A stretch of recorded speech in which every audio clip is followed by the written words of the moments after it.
Proyekto Helmo.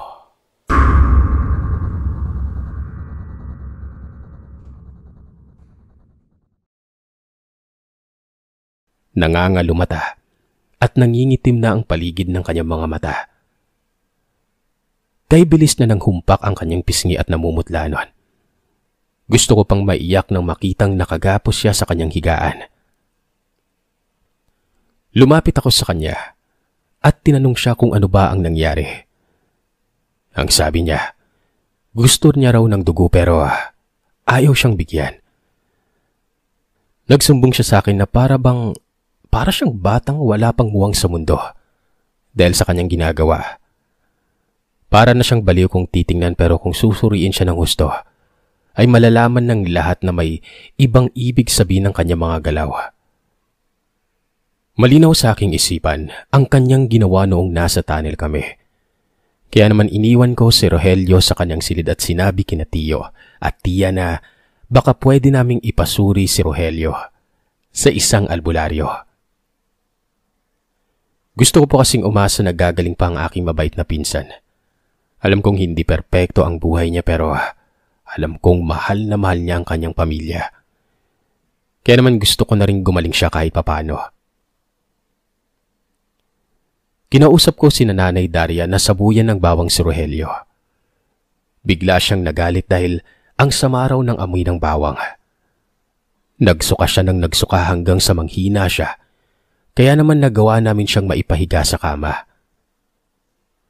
Ayon kasi kina Tia at Tio ay hindi raw natutulog si Rogelio. At kung susumahin yon, mahigit 1 buwan na siyang hindi natutulog. Nagpatawag kami ng albularyo na nagmula din sa kabilang bayan. Pinatawas namin si Rogelio para malaman namin kung ano nga ba ang tunay na nangyari sa kanya. Kakaiba ang pagtatawas na ginawa ni Mang Rudy sa kanya, ang albularyo. Kinunan kasi siya ng ilang hibla ng buhok. Kiniskis ang kuko saka inihalo sa botelyang may lamang langis at tinunaw sa kandila. Nagpakulo siya ng tubig at yun ang inilagay niya sa palangganita saka hinarap sa ginawa niyang altar. Pagkatapos nun Sir Seth, pinatakan niya ng langis na mula sa pinag-ipunan ng kuko at buhok ni Rogelio. Kaya naman habang ginagawa namin yon, ay kitang-kita namin ang pagbabago niya ng reaksyon. May nakasalubong daw kaming babaeng aswang na nagkataong may dalang karne noong araw na yon. Kung anong klaseng karne yon, alam naman natin kung ano ang kadalasang binibiktima at tinatangay ng mga aswang, di ba? Nasapu ko ang aking bibig nang maalala ang amoy ng pork humba sa loob ng tunnel. Ibig bang sabihin ay may kasama kaming dumaan doon na hindi lang namin nakikita. Kumabog ng malakas ang aking dibdib habang pinakikinggan ang sinasabi ng albularyo na ito. Sabi niya, may kilala siyang aswang na marahil ay siyang gumawa ng klase ng panlilinlang na yon kay Rogelio. Para matahimik ang loob ko, ikinuwento ko sa kanila ang tungkol sa mga naamoy naming mabangong ulam habang naglalakad kami sa loob ng tunnel ng araw na yon. Pareho kaming nakalanghap, Sir Seth. Pero hindi ko ito pinansin dahil nga wala namang kung sino ang posibleng magluto na sa masukal na parte ng lugar na yon. Sinabi ko rin sa kanila na nagpaiwan pa nga si Rogelio at makailang beses kong tinawag dahil nga natagalan siya sa loob kaya nag-alala na ako. Bigla siyang humagulgol sa kalagitnaan ng aking pagsasalita. Sabi ni Rogelio, meron umano siyang aaminin nun. Maliban umano sa akin, ay may isang babae din siyang nakitang papasalubong daw sa amin nang lumakad kami palabas ng tunnel. Maganda raw ang babae at may dalang baunan na may lamang nakakatakam na ulam. Hindi na napigilan ni Rogelio ang huminto at nilapitan ng babae. Saka siya inalok ng dalang pagkain nito. May parte lang ng ngipin ni Rogelio ang pinahira ni Mang Rudy ng itim na langis nun. Sabi niya, Kapag hindi ito napahiran ng gamot na pangontra sa pagkaaswang, ay magiging mahaba at matulis umano ang pangil na yon. Kapag sumapit ang kabilugan ng buwan, baka hindi na kami makilala ni Rogelio dahil magiging yanggaw na siya. Dito sa amin, nasa laban ang tawag sa mga taong bago lang nahawaan ng pag-aaswang.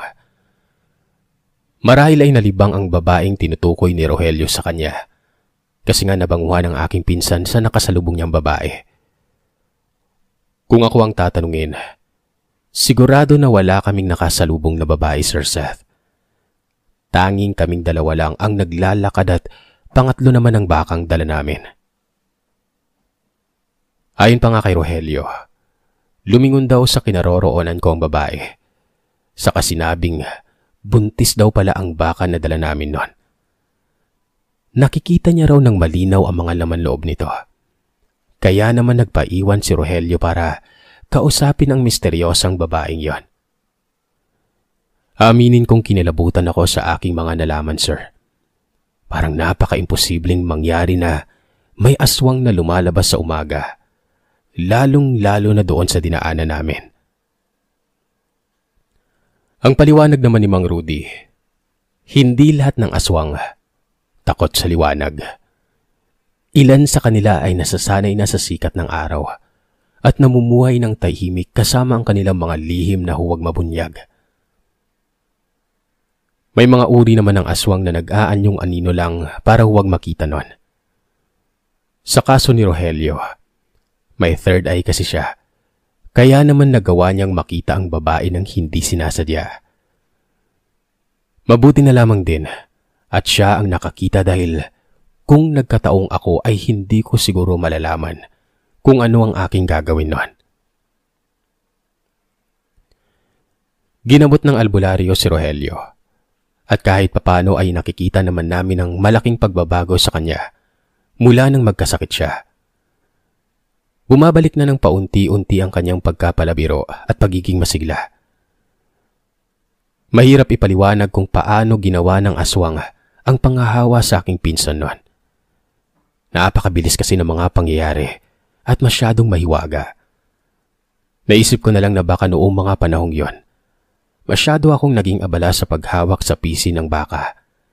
Yan naman hindi ko na napansing may babae pala kaming makakasalubong.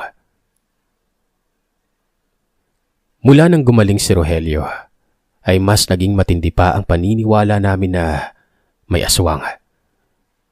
Hindi ko alam kung kakayahan nga ba ng aking pinsan ang gawain yon o nakuha niya lang ito matapos siyang gamutin ni Mang Rudy. Nalalaman niya kasi yung kung aswang ba ang isang tao o hindi mula nang gumaling siya.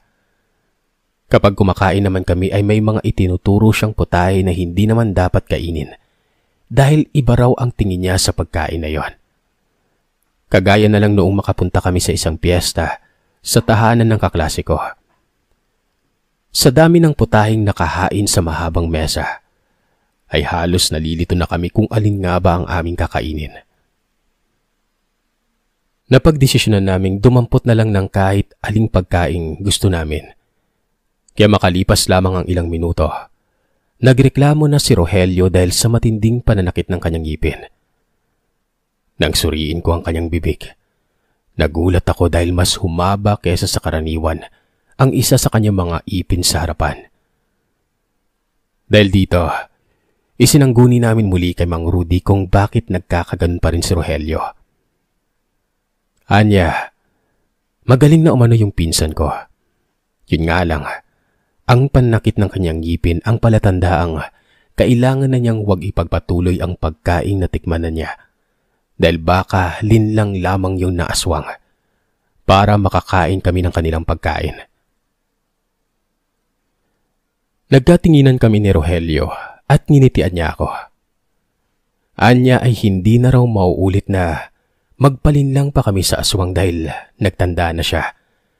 Alam na niya kung gaano kahirap ang magkasakit dahil sa pagkalanghap namin ng mabangong putahe sa tunnel na yon. Ang dasal ko lang sana ay wala nang mabiktima pa ang nasabing aswang at mamuhay na lamang siya ng tahimik. Nagsilbi itong aral sa amin na normal lang naman na maging mapagbiro.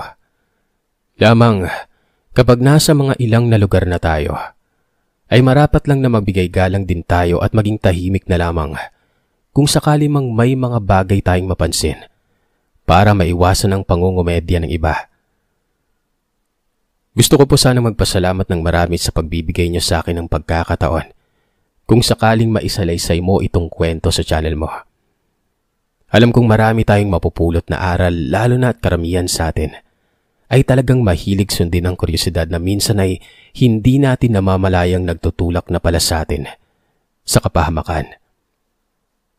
Ang tanging dasal ko lang, mag-iingat sana ang lahat at maging mapagmatsyag sa paligid. Sir Seth, isang karangalan po na maibahagi ko ang kwento at sana ay mas dumami pa ang inyong followers at subscribers. Malakas ka po sa amin dito sa Negros. More power sa channel nyo. God bless.